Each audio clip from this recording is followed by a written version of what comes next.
नमस्कार, मैं डॉक्टर विपिन शर्मा। आज आपको एक CSIR और गेट जेस और डिफरेंट स्टेट्स के द्वारा ऑर्गेनाइज किए गए PGT एग्जाम्स में पूछे जा रहे हैं एक बहुत ही इंपॉर्टेंट चैप्टर इलेक्ट्रोमैग्नेटिक थ्योरी, जिसको आप शार्ट में EMT कहते हैं, उसके बारे में आज आपसे चर्चा करेंगे। अब जैसे कि आप जानते हैं कि इलेक्ट्रोमैग्नेटिक थ्योरी जो है ये 3 पार्ट में बढ़ती है।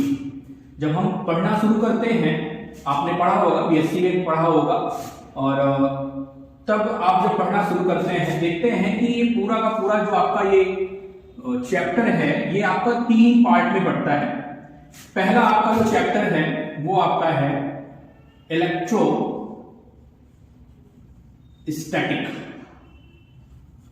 पहला आपका जो चैप्टर है वो है इलेक्ट्रोस्टैटिक, ठीक है। दूसरा आपका जो चैप्टर है ये आपका जो आप पढ़ते हैं इसमें मैग्नेटोस्टैटिक। दूसरा हमारा जो चैप्टर है ये कौन सा है? मैग्नेटोस्टैटिक। और तीसरा पार्ट आपका जो है ये हमारा है टाइम वेरिंग फील्ड, ठीक है। तीसरा हमारा जो चैप्टर हमको इसमें पढ़ना होता है वो आपका है टाइम वेरिंग फील्ड, ठीक है। तो इस पूरे चैप्टर में हमको 3 पार्ट पढ़ना होता है, इलेक्ट्रोस्टैटिक, मैग्नेटोस्टैटिक और टाइम वेरिंग फील्ड, ठीक है। तो अगर हम इलेक्ट्रोस्टैटिक की बात करें तो इलेक्ट्रोस्टैटिक में हम एक ऐसी फील्ड के बारे में स्टडी करते हैं, field due to stationary charge. किसकी वजह से भैया? स्टेशनरी चार्ज की वजह से जो आपकी फील्ड क्रिएट होती है, उसको जहां पर पढ़ते हैं उसको हम इलेक्ट्रोस्टैटिक कहते हैं। फिर दूसरी बात है मैग्नेटिक फील्ड। मैग्नेटिक फील्ड में हम क्या करते हैं कि यहां पर स्टडी करंट,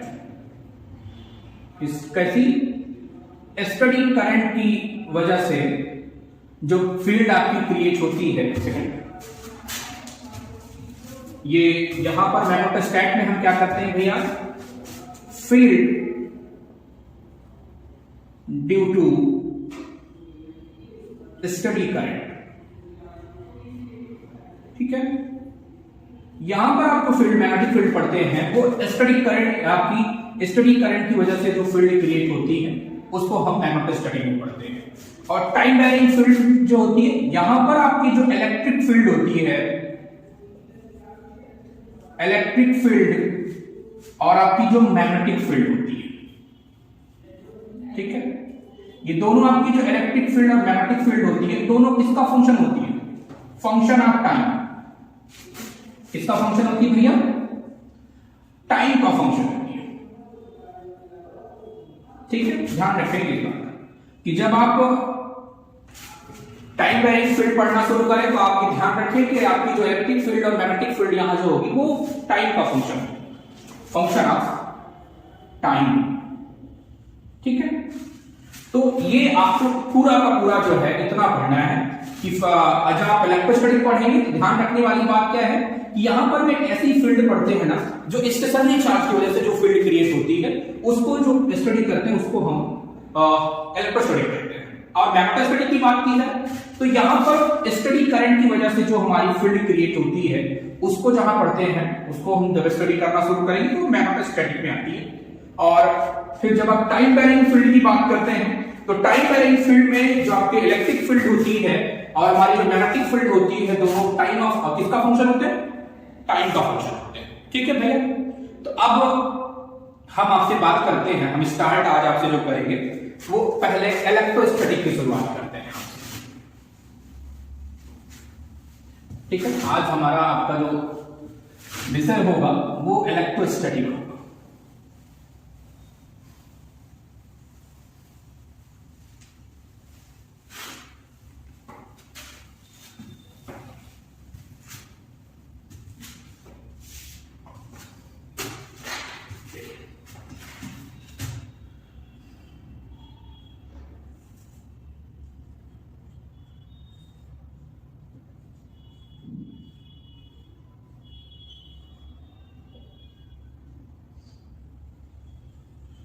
अभी हम जो पढ़ने चल रहे हैं वो आपकी इलेक्ट्रोस्टैटिक है, ठीक। अभी बेसिक इंट्रो में अगर हम बात करें इलेक्ट्रोस्टैटिक के, तो इलेक्ट्रोस्टैटिक क्या होती है भैया कि एक ऐसी ब्रांच होती है जिसमें हम स्टेशनरी चार्ज की वजह से जो भी आपकी फील्ड क्रिएट होगी उसको हम स्टडी करते हैं। किसको पढ़ेंगे? Field due to stationary charge, ठीक है। ऐसा आप इलेक्ट्रिक चार्ज तो जानते ही होंगे, तो इलेक्ट्रिक चार्ज जब आपका रेस्ट पर होगा उस समय जो आपकी फील्ड क्रिएट होती है उसको जहां पर पढ़ते हैं उसको हम क्या कहते हैं भैया? इलेक्ट्रोस्टैटिक कहते हैं, ठीक है। एक चीज ध्यान रखिएगा, इलेक्ट्रोस्टैटिक में आपको तीन जो आपकी सबसे इंपॉर्टेंट क्वांटिटीज होती है ना, अगर आप उनके रिलेशन को जान ले तो आप समझिए कि आपकी पूरी की पूरी इलेक्ट्रोस्टैटिक आपकी कवर हो जाती है। और कुछ है ही नहीं इलेक्ट्रोस्टैटिक में, सिर्फ तीन के बीच का रिलेशन होता है। तो किसके किसके बीच का? पहला तो इलेक्ट्रिक चार्ज, यहां पर हम इसको चार्ज डेंसिटी से रिप्रेजेंट कर रहे हैं, इलेक्ट्रिक चार्ज को चार्ज डेंसिटी, ठीक है। अब आपने कहा कि चार्ज है तो इलेक्ट्रिक फील्ड क्रिएट करेगा, ठीक है। तो ये आपकी कौन सी हो गई? इलेक्ट्रिक फील्ड हो गई, ठीक है। तो पहला जो रिलेशन हमारा होता है वो ये होता है कि हमें चार्ज गिवन है तो आप इलेक्ट्रिक फील्ड निकाल लो, ठीक है।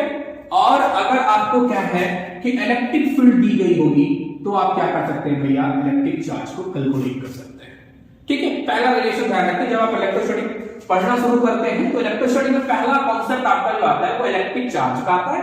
इलेक्ट्रिक चार्ज के बाद सीधा सीधा आप इलेक्ट्रिक फील्ड की बात करते हो, ठीक है। तो अगर आपको चार्ज पता है तो आप इलेक्ट्रिक फील्ड निकाल सकते हैं, और अगर इलेक्ट्रिक फील्ड पता है तो आप चार्ज को इजीली कैलकुलेट कर सकते हैं, ठीक है। तीसरी कौन सी क्वांटिटी होती है? तीसरी आपकी होती है इलेक्ट्रिक पोटेंशियल, ठीक है। अगर आपको चार्ज पता होगा, ठीक है, तो आप क्या कर सकते हैं? इजीली उसके इलेक्ट्रिक पोटेंशियल को पता कर सकते हैं, फाइंड कर सकते हैं। और अगर हमें इलेक्ट्रिक पोटेंशियल पता होगा तो हम क्या कर सकते हैं भैया? उसके इलेक्ट्रिक चार्ज को कैलकुलेट कर सकते हैं, ठीक है। अब अगर आपको क्या होता है कि अगर हमें इलेक्ट्रिक फील्ड दी गई है तो हम क्या कर सकते हैं?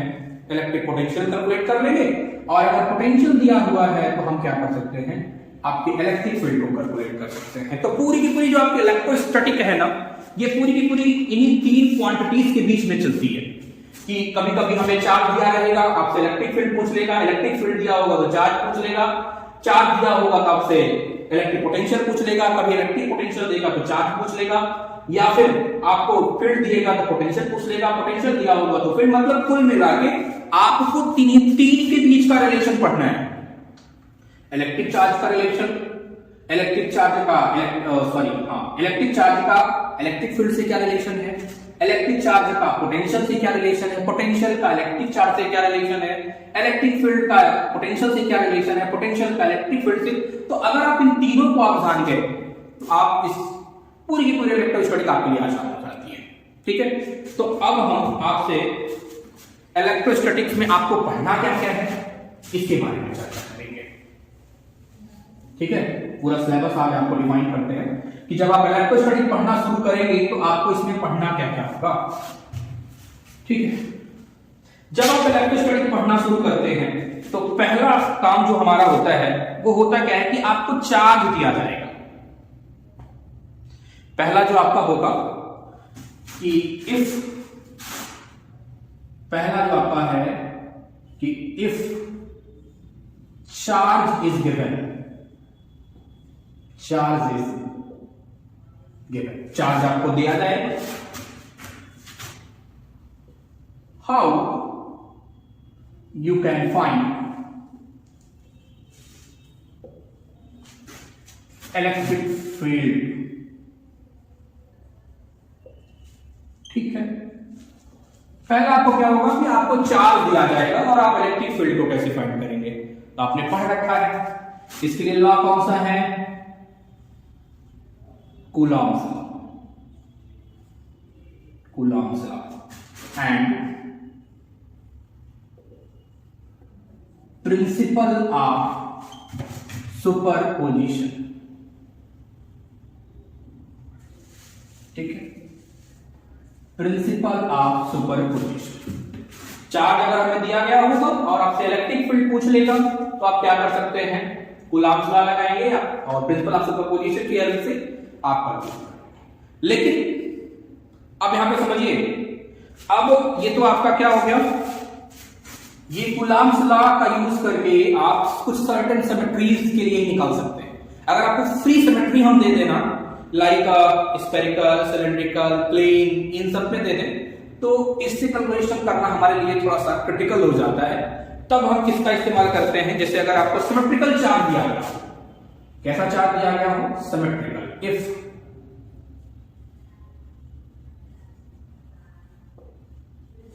सिमेट्रिकल चार्ज इज गिवन, ठीक है, सिमेट्रिकल चार्ज इज गिवन, तो आप कैसे फाइंड करेंगे, how you can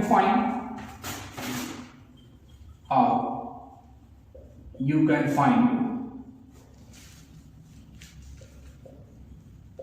electric field, ठीक है। यहां तो आपको ना सीधा सीधा चार्ज दिया गया था, आपसे इलेक्ट्रिक फील्ड पूछ लिया जाता है, ठीक है, आप बता देते हो। लेकिन जब आपको सिमेट्रिकल चार्ज दिया गया, अब क्या करोगे, मान लो हमने आपको कहा, हम आपको दे रहे हैं कि एक स्फेरिकल दे रहे हैं, ठीक है, एक सिलेंडर दे दिया हमने, आपको एक प्लेन पकड़ा दिया कि आपको एक प्लेन हमने दे दिया और हमने कहा कि उस प्लेन का आप क्या बता दो कि उसमें कितनी फील्ड क्रिएट होगी। तो यहां पर कूलॉम्स लॉ से कैलकुलेशन करवाना हमारे लिए बहुत आसान नहीं हो जाता। तब आप क्या करते हो, गॉस लॉ लगाते हो। तब हमें क्या चाहिए, गॉस लॉ पढ़ेंगे हम and its application, Gauss law और उसके एप्लीकेशंस पढ़ेंगे, ठीक है, समझ पाए। तो चाहे आपकी सिमेट्री, चाहे आपकी ये फ्री सिमेट्री हो या कोई आपकी स्फेरिकल सिमेट्रिकल सिमेट्री हो, दोनों ही केसेस में आप क्या कर सकते हो, आप इलेक्ट्रिक फील्ड को फाइंड कर लोगे।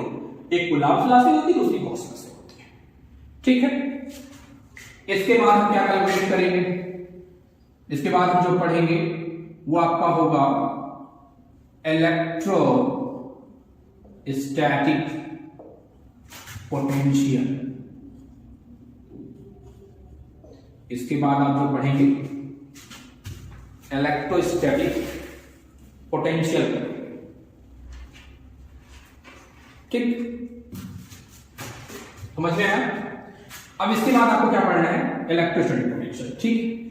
अभी आपको हमने समझाया था ना कि आपको तीन क्वांटिटी हमने दी थी, पोटेंशियल, सॉरी आपको चार्ज हमने दिया था, आपसे इलेक्ट्रिक फील्ड पूछने के लिए कहा था। अब आपको इलेक्ट्रिक पोटेंशियल हमने दे दिया, ठीक है, आपसे चार्ज पूछ रहा है। अब आपका ये क्या है कि if electrostatic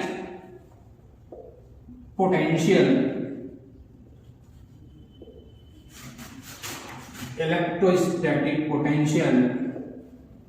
is given, how you can find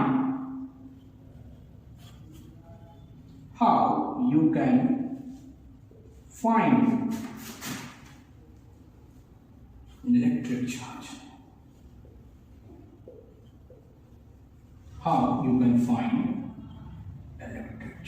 ठीक है।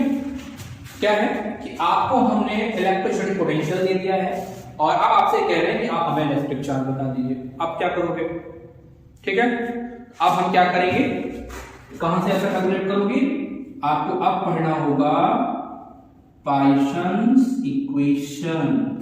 क्या पढ़ना पड़ेगा भैया, पॉइसन, पॉइसन इसके लिए गलत है, POISSON, पॉइसन्स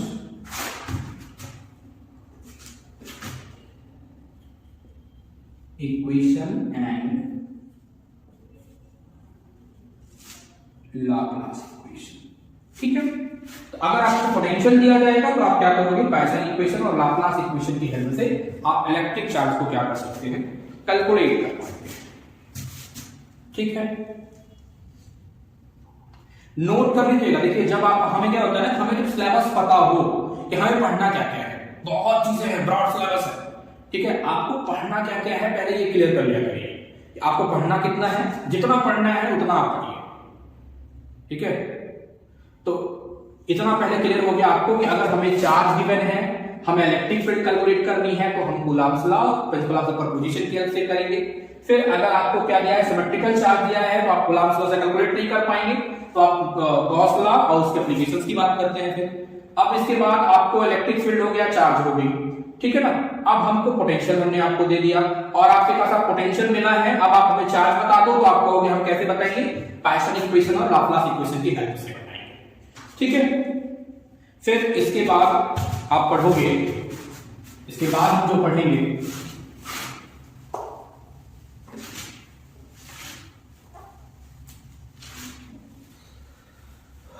इसके बाद हमें पढ़ना है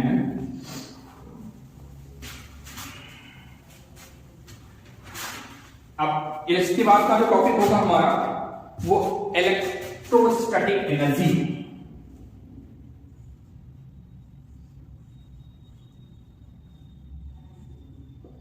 इलेक्ट्रोस्टैटिक एनर्जी ऑफ वेरियस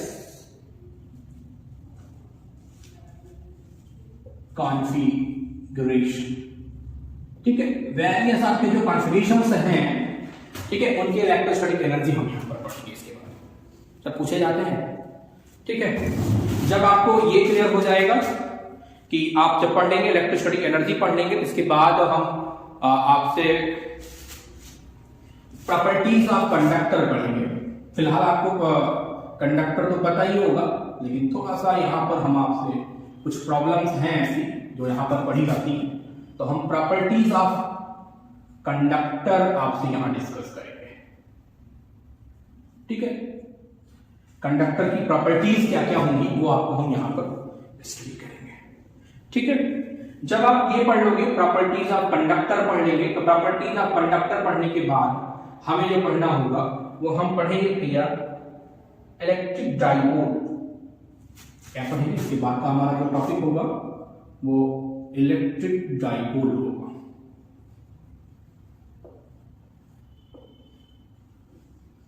ठीक है। हम यहां पर क्या पढ़ेंगे, इलेक्ट्रिक डाइपोल पढ़ेंगे, ठीक है। अब कुछ ये तो आपका हो गया। इसके बाद हमें क्या पढ़ना होगा, आपने पढ़ा होगा ना कि कुछ ऐसे मटेरियल्स होते हैं, डाइलेक्ट्रिक मटेरियल्स जो होते हैं, उनको जब आप इलेक्ट्रिक फील्ड में रखते हैं तो वो पोलराइज हो जाते हैं, ठीक है ना।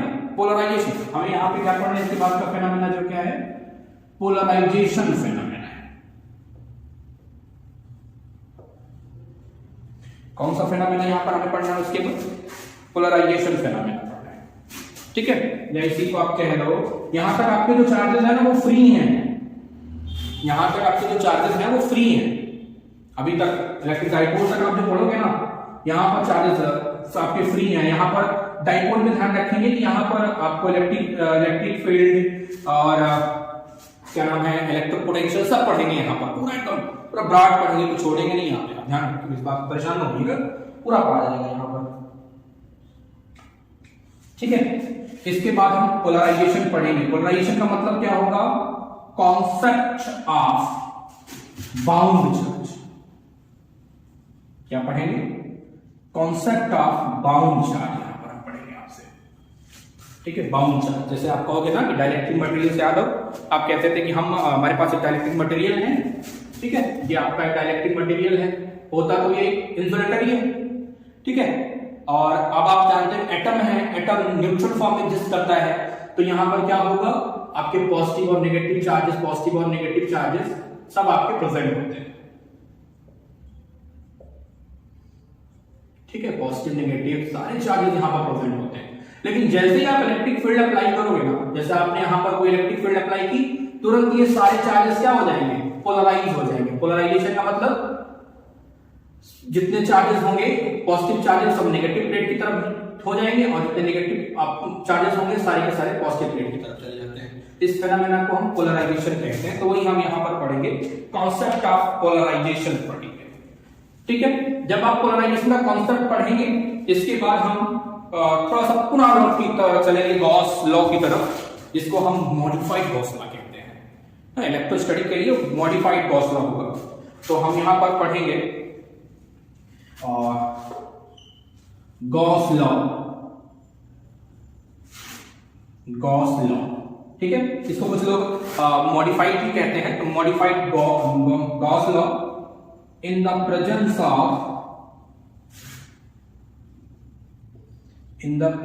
Of polarized dielectric. कैसा भैया? पोलराइज्ड डायरेक्ट्रिक,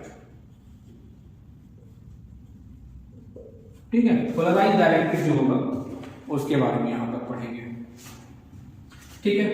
फिर इसके बाद आप याद होगा रिलेशन आपको D is equal to epsilon E, ये है मॉडिफाइड गॉस लॉ, ठीक है ना। D is equal to epsilon E, ये ध्यान रखना है। फिर इसके बाद हम आपसे जो पढ़ेंगे इसी के बाद जो पढ़ा जाएगा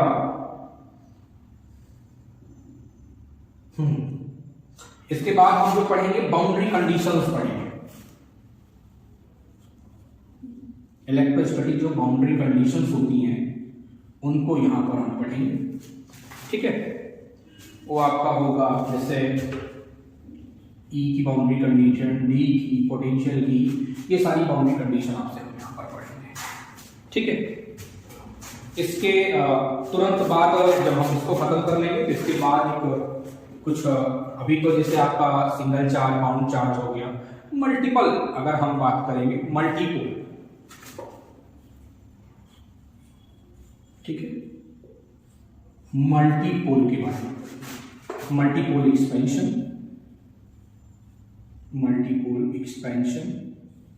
and image box, multipole expansion and image box, ठीक है। टोटल इतना हमें इलेक्ट्रोस्टैटिक में पढ़ना है भाई, ध्यान रखिएगा। इलेक्ट्रोस्टैटिक में टोटल इतना आपको पढ़ना पड़ेगा, ठीक है। मल्टीपोल एक्सपेंशन का मतलब होता है कि जैसे ऑर्डिनरी चार्ज डिस्ट्रीब्यूशन हो गया, ऑर्डिनरी चार्ज जैसे अभी आगे हम पढ़ेंगे आपसे, यहाँ पर कूलम्ब्स का जब आपको पढ़ाएंगे तो वहां पर कंटीन्यूअस चार्ज डिस्ट्रीब्यूशन होता है, ठीक है।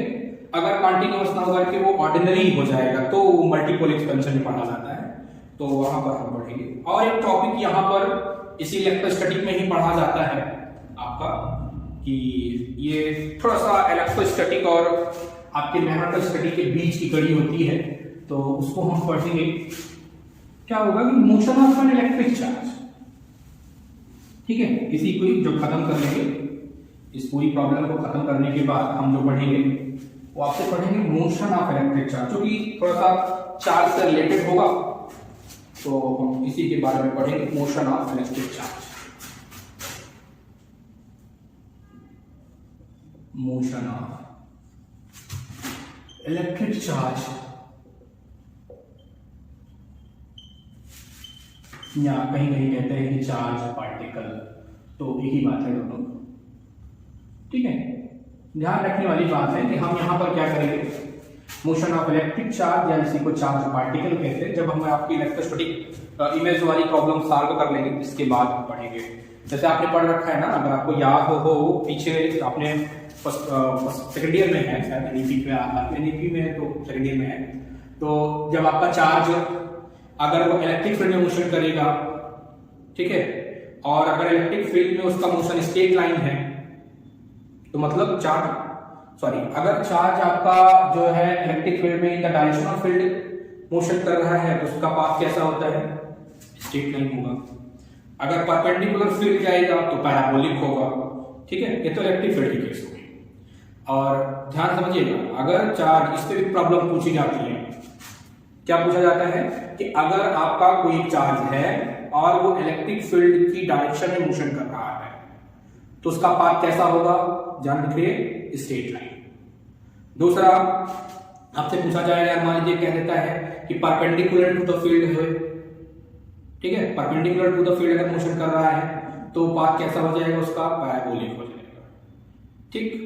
और अगर वही चार्ज पार्टिकल आपका मैग्नेटिक फील्ड में मोशन करना शुरू कर गया तो क्या होगा, अगर इनका डायरेक्शन ऑफ मैग्नेटिक फील्ड हुआ तो उसका पाथ हेलिकल हो जाएगा, और अगर परपेंडिकुलर टू द फील्ड हुआ तो उसका पाथ कैसा हो जाएगा भैया, आपका वो सर्कुलर हो जाएगा।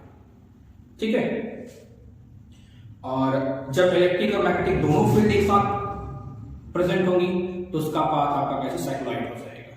ठीक है, तो इतना आपको टोटल इलेक्ट्रोस्टैटिक में पढ़ना है। ठीक है, यहां तक कोई दिक्कत? ये तो आपका हो गया। अब हमारा इलेक्ट्रोस्टैटिक पढ़ाने के पीछे आपका हमारा एम क्या होगा, कैसे हम करेंगे, हमारा पढ़ाने का तरीका क्या होगा, अप्रोच ऑफ लर्निंग क्या होगी।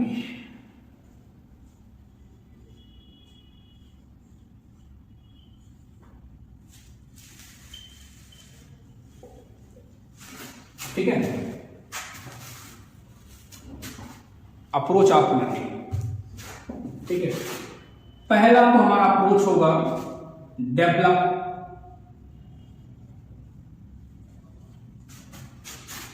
Of concept.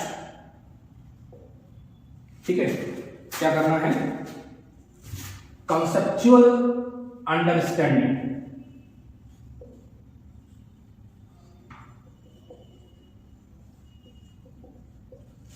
Of electrostatic. ठीक है, ये इलेक्ट्रोस्टैटिक पढ़ाने का मतलब क्या होगा कि आपके दिमाग में कॉन्सेप्चुअलाइजेशन जो होगा आपकी इलेक्ट्रोस्टैटिक एकदम पूरी क्लियर रहे। ठीक है ना, और क्या होगा दूसरा, लर्न प्रॉब्लम अंडरस्टैंडिंग। ठीक है, लर्न प्रॉब्लम सॉल्विंग टेक्निक।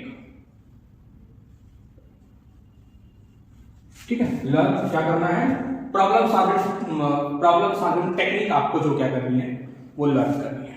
ठीक है, और आपको तीसरा काम क्या करना पड़ेगा। अब देखिए होता क्या है, कंपटीशन वगैरह में हम लोग भी फेस किए हैं कि क्वेश्चन आता तो रहता है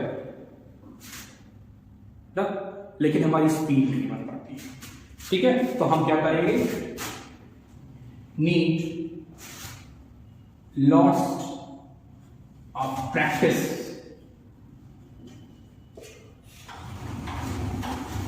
lot of practice to build speed and accuracy।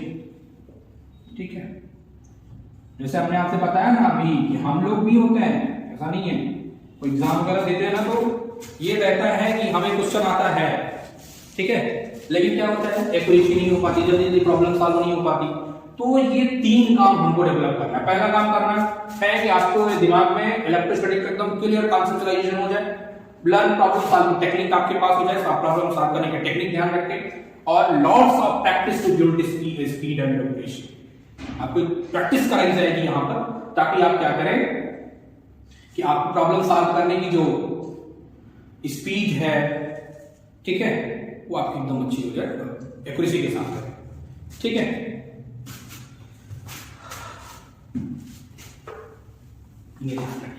Source आपके क्या क्या होंगे, कहां कहां से आप पढ़ेंगे, ये भी ध्यान रखें।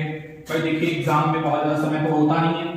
ठीक है, आपको पता भी सब कुछ होता है, ऐसा नहीं कि हम कहेंगे कि अगर आप पीजी का एग्जाम देने जा रहे हैं, सीएसआईआर नेट का एग्जाम देने जा रहे हैं, तो आप पता आपको सब कुछ होता है। जो आदमी पीजी कर लेता है उसको सब कुछ पता होता है। मुझे मेरा क्या मानना है भाई, अगर आप पीजी हैं तो आपको सब पता है। ठीक है, लेकिन फिर भी सोर्स ऑफ स्टडी आपका क्या होना चाहिए, सोर्स ऑफ स्टडी कहां से पढ़ेंगे। ठीक है, पहला क्लास नोट्स। ठीक है, जो आपको यहां पर हम नोट्स देंगे, आपको भेजेंगे ग्रुप में। ठीक है, क्लास नोट्स आपको। दूसरा, आपको हम जब चैप्टर आपके खत्म होंगे या आपका टॉपिक खत्म होगा तो कुछ असाइनमेंट्स आपको देंगे। असाइनमेंट जैसे आप जब रहे होंगे ना 1 2 3 क्लास में रहते हैं, जब हम रहते थे तो हमें होमवर्क मिलता था, तो वो ऐसा होमवर्क कुछ आपको हम देंगे ताकि आप उसको करें। और देखिए एक चीज हम बताएं, हम आपको ऐसा तो है नहीं कि हम आपको घोल के पिला देंगे भाई। तो सबसे बड़ी बात जो होती है ना, वो आपकी प्रैक्टिस होती है।